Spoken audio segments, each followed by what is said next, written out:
I used to be a radical leftist, and now I'm not, and I'm ready to talk about it. So I'm just coming on here to start this conversation. I was raised liberal, old guard liberal, so personal responsibility was not a four-letter word. And I was raised liberal like it was my religion. I was not raised Christian or Jew or Muslim or anything other than liberal. And what I was taught that meant was that the other side, namely the Republicans or conservatives, don't care about the poor. They don't care about women. They don't care about immigrants. They only care about the wealthy. And that I didn't need to really look into that anymore. I didn't need to bother with those people over there who were stupid and just not educated. I don't remember when that morphed into you're also a bad person. I think that might have been fairly recently, but I never looked into what the other side's views were. I was told that wasn't important and it was a waste of my time. All of my grandparents were Republicans. And my grandfather, who I knew, who lived until I was 22 years old, had a Southern accent until the day he died. He did very well. He was a loan officer. He left an inheritance to his children and his grandchildren. His wife, my grandmother, his wife was 56 years, I think, got to live comfortably for another 11 years before he died, or before she died. So I wouldn't say that that's stupid or uneducated or a bad person. He raised three wonderful daughters, one of whom is my mother. And he was, in my mind, basically Santa Claus. In fact, I was pretty convinced that he was Santa Claus and that the movies about Santa Claus just forgot the Southern accent. So he wasn't a bad person. And I realized that the plural of anecdote is not proof, but I was so hypnotized by the radical left that I didn't even consider a member of my own family to be someone like they were talking about that person like that. I'm still coming out of the woke religion, the woke cult, as I like to say. I think radical leftism and wokeism are almost synonymous.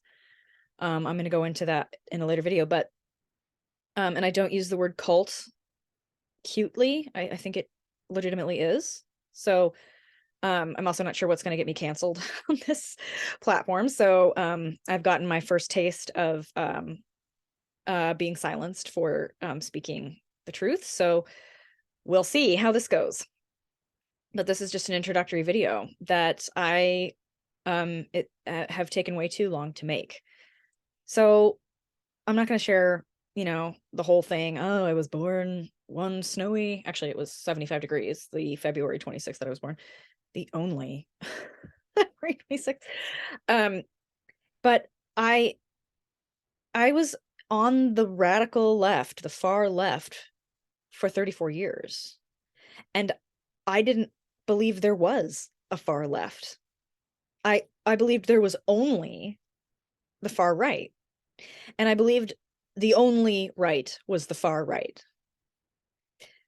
And I believed not only was I well educated, I had a college degree, I was in graduate school, not only was I in the right for ignoring the right and for being on the far left, but I was a better person. And I'm not sure that that is the most concerning thing about all of this polarization, but it is a very big piece of all this. And I think another big concerning piece is that I took so long to see just the massive amounts of contradictions that are on the left. And again, I'm not saying that there aren't any on the right, but remember, I was told that I didn't need to know anything about what the right thought, other than they want to control you because you're a woman. They don't care about you if you're poor. They will likely make you poor unless you're already wealthy. They don't care about immigrants. That's all you need to know. And I believed them, thinking that I was being taught critical thinking, when really I was being taught covertly critical theory. And those are not the same. I know there are a lot of channels that talk about that, the differences there, but I didn't realize that. So I'm going to just do some snippets here and just see where this goes, because I think it's time for me to stop self-censoring. There's enough censorship in the world, and I'm not going to do that. I've already been told that I'm name calling by asking questions. So that's interesting. And I can clearly see now, though, the way that all of this is being spun, the way that all of these self-serving, I do believe they are self-serving intentional contradictions, now that I've studied my previous political leanings from a distance and more from the outside, and how they work and how they hypnotize, and exactly how it is that people are in this for so long.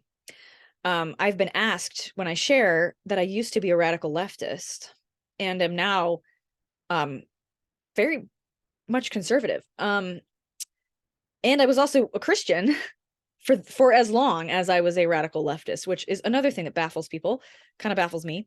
I'm still a Christian. And I have been asked a lot of questions about my story, and a number of them are, do you still have friends? Did you lose friends? I want to hear more about this conversion. People don't generally do that. So I just thought I'd start sharing. I don't really, this is probably not super professional. I don't have, I mean, I have a general idea, an outline of what I want to share, but I don't really have a big plan much beyond that. So I'm going to be talking about that journey and sharing what I know. One of the main questions I get is, how do I talk to my woke friends? How do I talk to my radical leftist friends? That makes me very sad, because I used to be one, so I know that it is very difficult.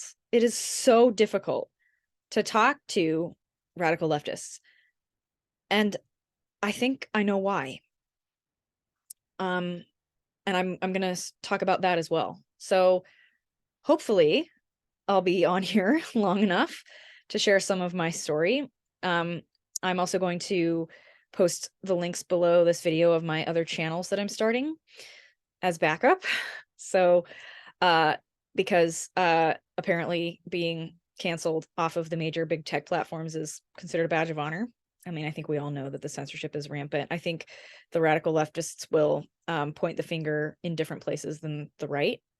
I am not intending to cause division, but I also am not going to shy away from telling the truth. So, which is what a lot of the powers that are currently running the world would like. So that's just not a thing I'm going to do. Anyway, I am nervous to share.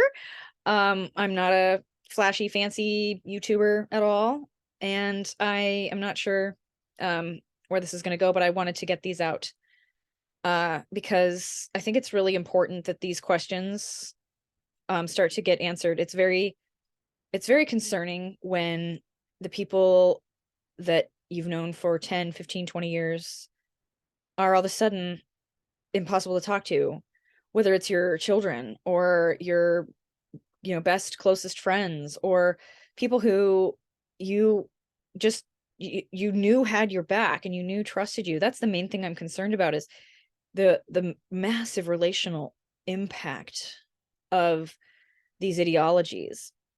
And again, I know I'm going to probably get this, but this is not to the exclusion of the right. I don't think I went from, hell to utopia over here on the right. I don't think that at all.